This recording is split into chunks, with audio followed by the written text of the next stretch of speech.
আসসালামু আলাইকুম, welcome to back Jemis cooking and beauty. বন্ধুরা, আজকে আমি আপনাদের জন্য যে বিউটি টিপসটি নিয়ে এসেছি, আশা করি এটি আপনাদের অনেক উপকারে আসবে। বন্ধুরা, তাই ভিডিও স্কিপ না করে পুরোটা দেখতে থাকুন। আর যারা এখনও আমার চ্যানেলটি সাবস্ক্রাইব করেননি, প্লিজ বন্ধুরা সাবস্ক্রাইব করুন, লাইক কমেন্ট ও বন্ধুদের সাথে শেয়ার করুন। চলুন কথা না বাড়িয়ে কিভাবে এই ফেস প্যাকটি তৈরি করে নিতে হবে জেনে নেওয়া যাক। আমরা আজকে চন্দন, গোলাপ জল ও মধু তিনটি উপকরণ দিয়ে স্কিন ব্রাইটেনিং অ্যান্ড হোয়াইটেনিং একটি ফেস প্যাক তৈরি করে নেব। যাদের স্কিনে জেল্লা নেই, স্কিনে কোনো লাবণ্যতা নেই, তারা এই ফেস প্যাকটি সপ্তাহে 2 দিন ইউজ করুন। আপনার স্কিনে জেল্লা ফিরে আসবে। প্রথমে একটা পরিষ্কার বাটি নিয়েছি। এই বাটিতে আমি দিয়ে দিচ্ছি স্যান্ডেল পাউডার অর্থাৎ চন্দন। 1 চামচ পরিমাণ আমি ঢেলে নিচ্ছি চন্দন। চন্দন পাউডার ব্যবহার করলে আমাদের স্কিন গ্লেজি হয়, স্কিনে লাবণ্যতা চলে আসে, স্কিনের দাগছোপ চলে যায়। এর সাথে মিশিয়ে নিচ্ছি গোলাপ জল।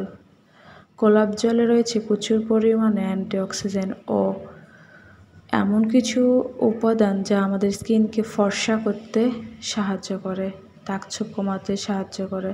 তারপর নিয়ে নিচ্ছি ডাবর হানি, মধু আমাদের স্কিনের রুক্ষতা, শুষ্কতা দূর করে স্কিনকে লাবণ্যময়ী, উজ্জ্বল, ফর্সা, দাগমুক্ত রাখে।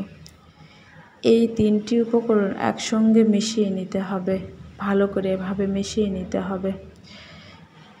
এই ফেস প্যাকটি লাগালে আপনার স্কিনে দাগছোপ তো চলে যাবেই, পাশাপাশি আপনার স্কিন এত উজ্জ্বল, ফর্সা ও গ্লোয়িং হবে। এক কথায় আপনার স্কিনের গ্লো চলে আসবে যদি সপ্তাহে 2 থেকে 3 দিন এই ফেস প্যাকটি লাগান। বন্ধুরা, অনেক কিছুই তো ইউজ করলেন, একবার না হয় প্রাকৃতিক ঘরোয়া উপকরণ দিয়ে এই ফেস প্যাকটি লাগান। দেখুন রাতারাতি আপনার স্কিনের পরিবর্তনটা দেখে আপনি নিজেই অবাক হয়ে যাবেন। এটি মুখ ফেস ওয়াশ দিয়ে ধুয়ে পরিষ্কার করে লাগিয়ে নিতে হবে। 15 থেকে 20 মিনিট পর্যন্ত মুখে রেখে শুকিয়ে আসলে নর্মাল পানিতে ধুয়ে কোনো ময়শ্চারাইজার লাগিয়ে নেবেন। দেখবেন আমি আমার হাতে লাগিয়ে দেখে দিচ্ছি।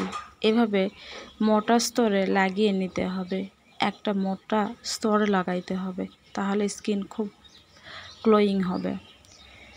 এটি শুকিয়ে আসলে 15-20 মিনিট পর পানিতে ধুয়ে সুন্দর করে ময়শ্চারাইজিং লাগিয়ে রেখে দিবেন। দেখবেন আপনার স্কিন কতটা কোমল ও সুন্দর হয়েছে। সবাই ভালো থাকবেন।